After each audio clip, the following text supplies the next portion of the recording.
So far as the ultimate goal is concerned, I think none of us need have any apprehensions. None of us need have any doubt. But my fear, which I must express clearly, is this. Our difficulty, as I said, is not about the ultimate future. Our difficulty is how to make the heterogeneous mass that we have today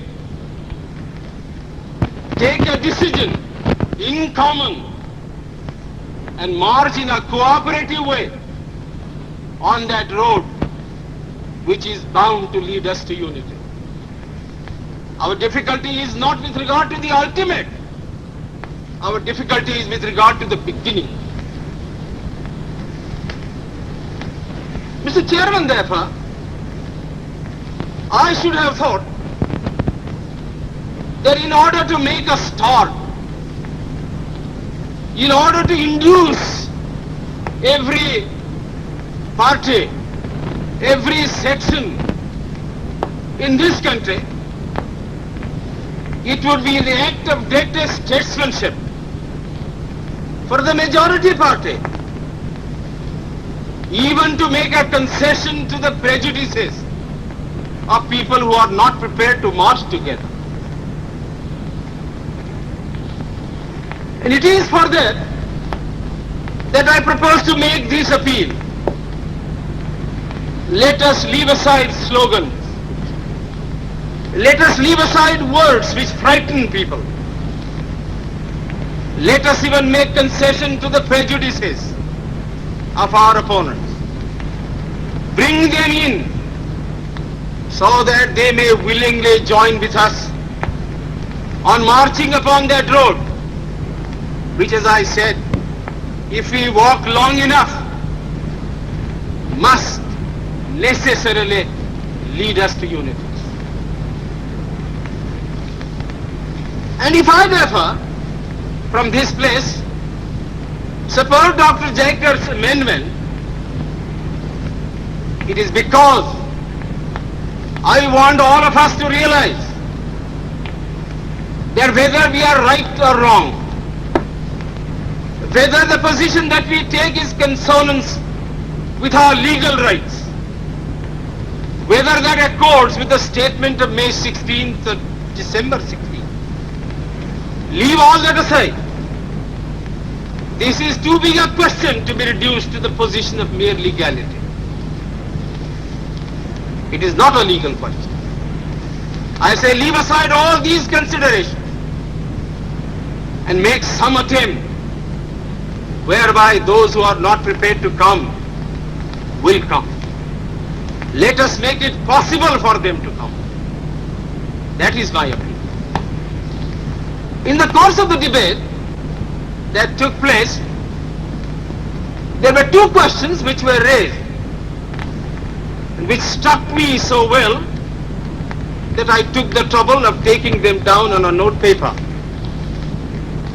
The one question was, it was asked, I think, by my friend, the Prime Minister of Bihar, who spoke yesterday in this assembly. He said, how can this resolution prevent the League from coming into the Constituent Assembly?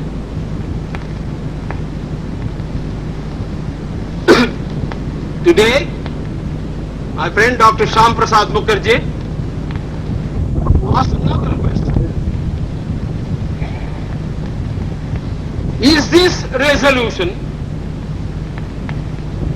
inconsistent with the cabinet mission's proposal?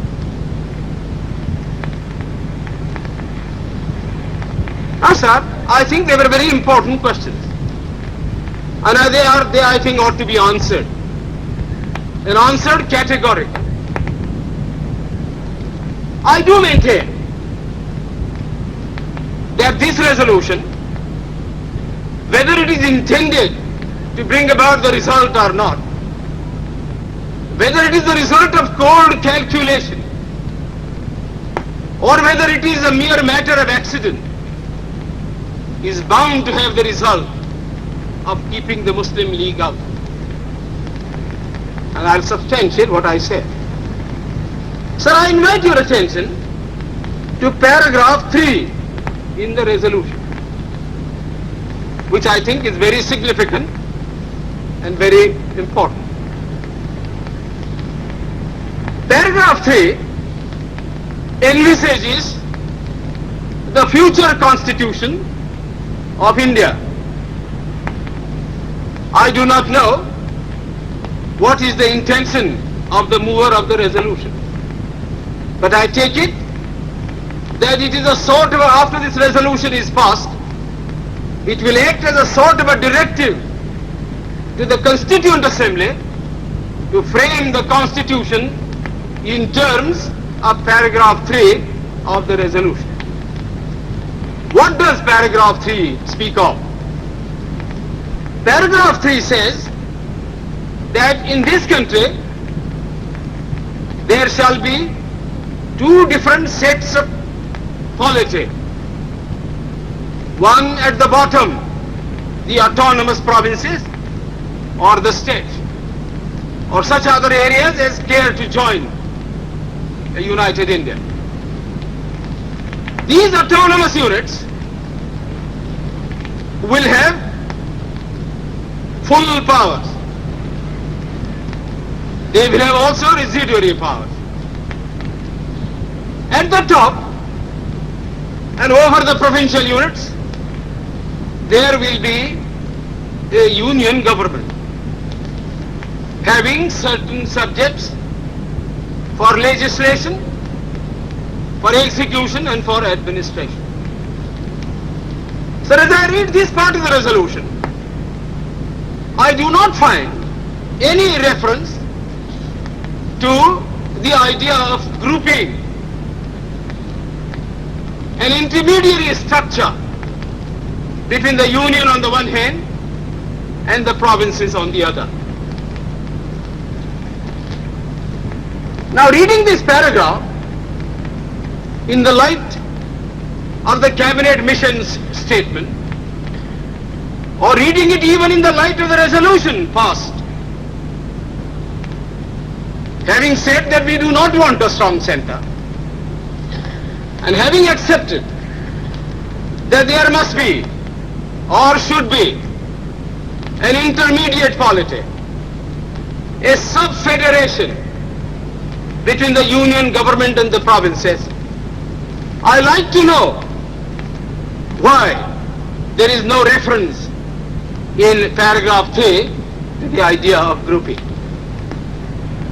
I quite understand that the Congress party, the Muslim League and His Majesty's government is not ad idem on the interpretation of that particular idea about grouping. But I always thought, and I will be prepared to stand corrected if it's shown that I am wrong, that at least it was agreed by the Congress party that if the provinces who are to be within the different groups consent to form a union or a sub-federation, the Congress would have no objection to that proposal. I believe I am correct in interpreting the mind of the Congress party. So the question that I ask is this: why did not the mover of this resolution make reference to the idea of having a union of the provinces or a group of provinces on the terms on which he and his party was prepared to accept? Why is the idea of union completely effaced from this resolution? I find no answer.